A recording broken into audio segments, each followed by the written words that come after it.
এই বাংকারটা বানিয়েছি, আর এই দুজন সম্পূর্ণ অপরিচিত মানুষ এখানে 100 দিনের জন্য থাকতে চলেছে। চোখের কাপড় খুলে ফেলো। হিউগো, এ হলো রেইন, এ হলো হিউগো। Nice to meet এরা you. এই প্রথম একে অপরকে দেখছে, আর এটা হলো একটা নিউক্লিয়ার বাংকার যেটা এখন থেকে ওদের বাড়ি। তোমাদের 100 দিন সার্ভাইভ করার জন্য যা যা দরকার তা এই বাংকারের ভেতরে রয়েছে। বাপরে। তোমরা এখানে সবজি চাষও করতে পারবে। ও, দারুণ তো। আর এদিক টেলে দেখতে পাবে তোমাদের বেডরুম, আর এই সবকিছু 40 ফুট মাটির নিচে। দাঁড়াও, কি? ও মাই গড। এখানে একটা বেড আছে, আর দারুণ। এখানেও একটা বেড আছে, আর সব থেকে গুরুত্বপূর্ণ জিনিস এখানে রয়েছে $5,00,000। ভাই এটা তো আসল। খুব ভালো। তোমরা দুজনে 100 দিন সার্ভাইভ করতে পারলেই এটা তোমাদের, কিন্তু একজন এখান থেকে চলে গেলে তোমরা কিচ্ছু পাবে না। আমরা কিন্তু বেরোবো না। এখন থেকে 100 দিন পরে তোমরা $5,00,000 পেতে পারো। ওয়াও। প্রচুর টাকার ব্যাপার।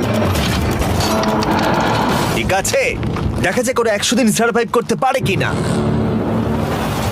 আমার বিশ্বাস হচ্ছে না আমরা এখানে এটা আছি। একেবারে পাগলামি। এটা আমাদের নতুন বাড়ি। হ্যাঁ, জানি। তুমি এখন আমার রুমমেট। একবার ভাবো আমরা